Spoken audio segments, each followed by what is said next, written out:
మేము వీర మహిళలం, మమ్మల్ని ఎవరు కూడా ప్రశ్నించరు, మా ఇష్టానుసారం మేము రాష్ట్రంలో మేము చెలరేగిపోవచ్చు అంటే ఇప్పుడు మేము ప్రభుత్వంలో ఉన్నాం, ఏదైనా మాట్లాడేయచ్చు, ఎవరినైనా ఎటకారం చేయొచ్చు, ఎవరినైనా ఎలా పడితే అలా మాట్లాడొచ్చు అని అంటే అందరు చూస్తూ ఊరుకోరు. మీకు అధికారం శాశ్వతం కాదు. మహా అయితే 1 సంవత్సరం ఆల్రెడీ అయిపోయింది.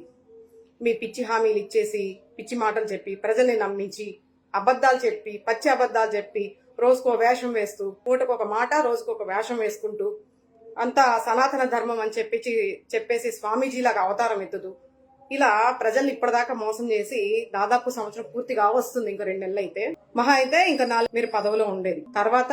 కాబట్టి ఆలోచించుకొని ఒళ్ళు దగ్గర పెట్టుకొని ఏ విధంగా విమర్శించాలో ఒక రాజకీయంగా ఉండాలి అనుకుంటే మీరు ఒక సమాజంలో బయటకు వచ్చారంటే ఒక మహిళగా ఉన్నప్పుడు ఎవరినైనా సరే మాట్లాడే ముందు మీరు విమర్శ చేయొచ్చు. మీకు నచ్చకపోతే విమర్శకి ప్రతి విమర్శ అనేది ఖచ్చితంగా ఉంటుంది, కానీ అది వాడే పదజాలాన్ని బట్టి ఉంటుంది. మీరు ఒకరికి నీతులు చెప్పి ఇప్పుడు మనోభావాలు దెబ్బతింటున్నాయని చెప్పేసి మీరు అక్రమ కేసులు చాలా మంది మీద పెడుతున్నారు కదా. మరి ఈ రోజు మీరు మాట్లాడే మాటలకి ఎంతమందికి మనోభావాలు దెబ్బతింటాయి? మీ మీద ఎంతమంది కేసులు ఇప్పుడు ఫైల్ చేయాలి? రాబోయే రోజుల్లో దీనికి ప్రతిఫలం కూడా మీరు స్వీకరించడానికి రెడీగా సిద్ధంగా ఉండు పాప రాయిపాటి. ఇంకా నెక్స్ట్ విందాం. 11 సంవత్సరాల పాటు అధికారం అంటే ఏంటో తెలియకపోయినప్పటికీ కూడా పోరాడి ఈ ప్రభుత్వానికి తొడగొట్టి నిలబెట్టుకుని పార్టీని ఇవాళ రాష్ట్ర ప్రభుత్వం యొక్క గెలుపుతో పాటు కేంద్ర ప్రభుత్వంలో కూడా ప్రాతినిధ్యం వహించినటువంటి వ్యక్తి పవన్ కళ్యాణ్ గారు. అట్లాంటి వ్యక్తిని నువ్వు మాట్లాడడం, వైఎస్ఆర్ అనే పేరు నీ పేరుకు ముందు, నీ పార్టీ పేరుకు ముందు లేకపోతే పెంటకుప్ప మీద ఏగలేగా నేను చూసి నువ్వు కూడా మాట్లాడటం ఏంటి బా చందాలంగా. ఇక రాజకీయాలు పనికిరావు కానీ సర్దుకో. ఇంకొంచెం టూ మచ్ అయినట్టు అనిపిస్తుందా మీకు?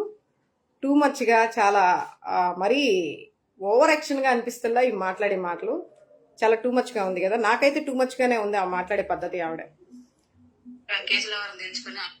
ప్రభుత్వం యొక్క గెలుపుతో పాటు కేంద్ర ప్రభుత్వంలో కూడా ప్రాతినిధ్యం వహించినటువంటి వ్యక్తి పవన్ కళ్యాణ్. సరే అమ్మ పాప రాయిపాటి, కేంద్ర ప్రభుత్వంలో కూడా చక్రాన్ని తిప్పగలిగేటటువంటి ఒక బలం అయితే మీకుందని మేము ఒప్పుకుంటాం.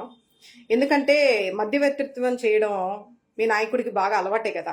ఏ రోజు సింగిల్ గా వచ్చాడు, ఏ రోజు ఒంటరిగా పోరాటం చేశాడు లేదు కదా. చరిత్రే మనకు లేదు కదా. అలాంటి మనకు అచ్చుబాటు అవ్వవు కదా. పార్టీ పెట్టిన దగ్గర నుంచి ఎన్నికలు వచ్చిన ప్రతిసారి ఏదో ఒక పార్టీలతో జత కట్టడం, పోటీ చేయడం, ఓడిపోవడం. ఇప్పుడు ఏదో గుడ్లో మెల్లలాగా కూటమి ప్రభుత్వాన్ని ఏర్పరచుకొని ముందుగానే జగన్మోహన్ రెడ్డిని ఒక్కడిని ఓడించడానికి ముగ్గురుగా వచ్చి ఈ రోజు ఏదో సాధించేశారని చెప్పేసి కబుర్లు చెప్పుతూ, పైగా మీరు సొంతంగా సాధించింది ఏం లేదు అందులో. మళ్ళీ ఈవీఎం ట్యాంపరింగ్ ఉందని చెప్పేసి రాష్ట్రం కాదు దేశవ్యాప్తంగా మాట్లాడుతూ ఉన్నారు. దాని గురించి ఒకసారి ప్రజలందరికీ కూడా బాగా బోధపడింది. మీరు కూడా మాట్లాడితే ఎలా చెప్పండి? ఇప్పుడు మీరేదో 175 స్థానాలకి 175 స్థానాలు మీ అధినాయకుడు పోటీ చేసి మీరేదో సాధించినట్టు మీ ఫీలింగ్. పోటీ చేసింది 23 స్థానాలకి 23 వచ్చేసాయి. అదేంటో మరి ఒక్కటి కూడా తగ్గకుండా 23 వచ్చేసాయి. అక్కడే ప్రజలందరికీ అనుమానాలు వచ్చేసాయి. గతంలో ఎప్పుడు కూడా గెలవని దాఖలాలు ఉన్నటువంటి పవన్ కళ్యాణ్ గారికి ఈసారి 23కి 23 ఎలా వచ్చేసాయి అబ్బా అని చెప్పేసి కూడా ప్రజల్లో అదొక ఆలోచన. దాని గురించి ఆలోచించండి. రేపు రాబోయే రోజుల్లో మీ పరిస్థితి ఎలా ఉంటది ఏంటనేది. ఒక్కసారి మీరు అందరూ కూడా సింగిల్ గా వస్తే 151 సీట్లు మా జగన్మోహన్ రెడ్డి గారికి వచ్చినట్టు 2019లో మీరు ఒక్కొక్కళ్ళు అంటే తెలుగుదేశం పార్టీ గాని, జనసేన పార్టీ గాని, బీజేపీ పార్టీ గాని, మీరు ముగ్గురు సింగిల్ గా ఒకసారి పోటీ చేసి చూడండి. అప్పుడు మీ ఓట్ బ్యాంకింగ్ ఎంత ఉంది, మీకు ఎన్ని స్థానాలు వస్తాయి అనేది ఒకసారి చేసి చూడండి. సోది కబుర్లన్నీ కూడా రోజు విని 10 నెలలుగా వింటూనే ఉన్నాం. 11 జగన్మోహన్ రెడ్డి అని. ఎన్నిసార్లు 11 అంటారు? ఎన్నిసార్లు జగన్మోహన్ రెడ్డి నామజపం చేస్తూ ఉంటారు? కనీసం పుణ్యమన్నా వస్తుందిలే, అలాగన్నా జపం చేయండి. పేదవాళ్ళకి నిలబడి పేదవాళ్ళకి న్యాయం చేసినటువంటి వ్యక్తి జగన్మోహన్ రెడ్డి. అభివృద్ధి కనిపించలేదని మీరు దుష్ప్రచారం చేసి ప్రజల్లోకి విష ప్రచారం తీసుకెళ్లినటువంటి వ్యక్తులు మీరు. ఎందుకంటే ఒక వ్యక్తి మీద కక్ష కట్టి కేంద్రంలో కానీ రాష్ట్రంలో కానీ జగన్ అనే వ్యక్తిని లేకుండా చేయాలనేటువంటి కుట్ర పన్నినటువంటి వాళ్ళు మీరు. మరి మీరు దుష్ప్రచారం చేయక, విష ప్రచారం చేయక మరి ఏం చేస్తారు? ప్రజలకి బోధపడాలి, కానీ ఏ రోజుకైనా ప్రజలే నిర్ణయం చేస్తారు. కానీ ఈ రోజు ఉన్నట్టు రేపు ఉంటది అనుకోవడం మీ పిచ్చి భ్రమ. మాట్లాడడం, వైఎస్ఆర్ అనే పేరు నీ పేరుకు ముందు, నీ పార్టీ పేరుకు ముందు లేకపోతే పెంటకుప్ప మీద ఏగలేగా నేను చూసి. చూసారండి ఎలా మాట్లాడుతున్నారో? ఈవిడ వీర మహిళ అంట. ఈవిడ మాట్లాడే విధానం ఒక వీర మహిళగా జనసేన పార్టీ అధినేత పవన్ కళ్యాణ్ గారు పూర్తి హక్కులు ఇచ్చేశారు. చాలా రేగిపోమ్మా, నువ్వు నోటుకొచ్చినట్టు మాట్లాడు, ముఖ్యమంత్రిగా మాజీ ముఖ్యమంత్రిని మాట్లాడు, అలాగే పదవిలో ఉన్నప్పుడు కూడా, అధికారంలో ఉన్నప్పుడు కూడా నీ ఇష్టానుసారం రెచ్చిపో అని చెప్పేసి మాట్లాడారు. మరి వీళ్ళు మాట్లాడే మాటలకి మనకు కూడా మనోభావాలు దెబ్బతీస్తున్నాయండి. ఖచ్చితంగా మనందరం కూడా వెళ్ళి కేసు పెట్టాలి. ఇప్పుడు పెట్టకపోయినా రాబోయే రోజుల్లో మరి వీళ్ళ మీద ఎన్ని కేసులు ఫైల్ అవుతాయో కూడా తెలియట్లే మరి నాకైతే. అంటే జగన్మోహన్ రెడ్డి గారికి వైఎస్ఆర్ ఒక బ్రాండ్. అది వైఎస్ఆర్ అని పెట్టుకోక ఏమని ఉంటది. జగన్మోహన్ రెడ్డి గారి తండ్రి రాజశేఖర్ రెడ్డి, ఆయన ఒక డాక్టర్, రూపాయికి వైద్యం తీసుకొచ్చినటువంటి మహానేత. ఈరోజు ఆరోగ్యశ్రీ నడుస్తుందంటే ఘనత ఎవరు? ఆయన. ఎంతో మంది పేద ప్రజలకి లక్షల్లో ఆపరేషన్లు చేయించుకునే అవకాశాన్ని ఇచ్చినటువంటి మహానేత వైఎస్ రాజశేఖర్ రెడ్డి. కనీసం ఆయన పేరును తలుచుకునే అర్హత కూడా మీకు లేదు.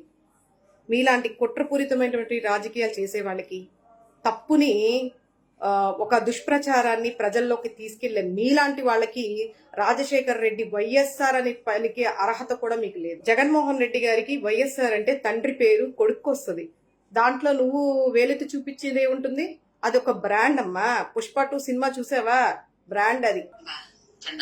ఇక రాజకీయాలు పనికిరావు కానీ నువ్వే డిసైడ్ చేయాలి. చెప్పగా ఆస్తుల సెటిల్మెంట్లు చూసుకో. ఇంకా చెల్లి తల్లి కూడా ఉమ్మెత్తేస్తున్నారు. ఇక నీకు ఎందుకు? ఇంతకు ముందు ఆంధ్రప్రదేశ్ రాజకీయాల్లో కేఏ పాల్ గారు ప్రెస్ మీట్ పెడితే జోకే ఉండదని చెప్పి చూసేవాళ్ళు. ఇవాళ ఆయన చూడట్లే. ఆయన మరిపించి జోకర్ పెట్టి రోలర్ నువ్వు పోయావు ఆంధ్రప్రదేశ్ లో. నువ్వు ప్రెస్ మీట్ పెడితేనే మేమర్స్ వచ్చేస్తున్నారు ఏం మాట్లాడాడు అని చెప్పేసి. అట్లాంటి సిచ్యువేషన్ అయిపోయింది నీది. నువ్వు పెద్ద నాయకుడివి, కర్మగాలి. ఆంధ్రప్రదేశ్ దరిద్రం కొద్ది ఏదో ఒక్కసారి ముఖ్యమంత్రి అయినంత మాత్రం నువ్వు పెద్ద దేశకి నేతలాగా నువ్వు ఫీల్ అయిపోయి మాట్లాడడం మేమందరం వెర్రిపప్పల్లా వింటాం. మా కర్మ కదా. చాలా టూ మచ్ కదా. చాలా ఓవర్ చేస్తుంది కదా. చాలా ఓవర్ గా మాట్లాడుతున్నారు కదా ఈ పాప. అంటే అక్క అన్ను, నీ చెల్లి అన్ను, అమ్మ అన్ను. ఎందుకంటే వీటన్నిటికీ ఆవిడ అర్హురాలు కాదు. ఎందుకంటే ఒక రాజకీయ ప్రస్థానంలో ఉన్నప్పుడు ఖచ్చితంగా ఒకళ్ళ మీద ఒకళ్ళ విమర్శలు అనేవి వస్తూ ఉంటాయి. అది సహజం. విమర్శ చేసినప్పుడు దాన్ని ప్రతి విమర్శ చేసేటప్పుడు వాళ్ళు ఎంత పెద్ద హోదాలో ఉన్నా కూడా దాన్ని ప్రజలకి చెప్పే విధానంలో చెప్పాలి, ఖండించే విధానంలో ఖండించాలి. అంతే తప్ప వైఎస్ఆర్ అనే పేరు లేకపోతే పెంట కుప్ప మీద ఈగ కూడా లేగవదు, నీ ఉచ్చపోసుకుంటూ వెళ్ళావు. ఇంక నేను అది కూడా మాట్లాడాల్సి వస్తుంది. ఎందుకంటే ఆవిడ మాట్లాడిన మాట అలా ఉంది. జగన్మోహన్ రెడ్డి గారు పవన్ కళ్యాణ్ గారికి భయపడి అసెంబ్లీలో 11 సీట్లు వచ్చినటువంటి జగన్మోహన్ రెడ్డి గారు జనసేన పార్టీ అధినేత, డిప్యూటీ సీఎం కి భయపడి ఒక మాజీ సీఎం 11 నిమిషాలు కూడా ఉండకుండా అక్కడ నుంచి పోసుకుంటూ పారిపోయాడంట. రాయపటి అన్న చెప్తుంది, పాప చెప్తుంది. మరి ఈవిడ మాట్లాడడం ఎలా ఉందంటే ఎక్కడ ప్రతిపక్ష హోదా ఇవ్వాల్సి వస్తుందో అని జగన్ ని చూస్తే భయపడి పోసుకునేది మీరు. కాంగ్రెస్ నే గడగడలాడించినటువంటి వ్యక్తి మీరు ఒక లెక్క. మీలాగా జత కట్టి గెలవాలనుకుంటే బొచ్చేడు మంది జగన్మోహన్ రెడ్డికి. మేము సింగిల్ గానే వైనాట్ 175 చెప్పుకునేటటువంటి ధైర్యం, దమ్ము మాకుంది.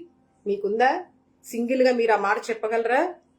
ఆ దమ్ము ధైర్యం మీకు లేకనే కదా అందరు కలిసికట్టుగా వచ్చి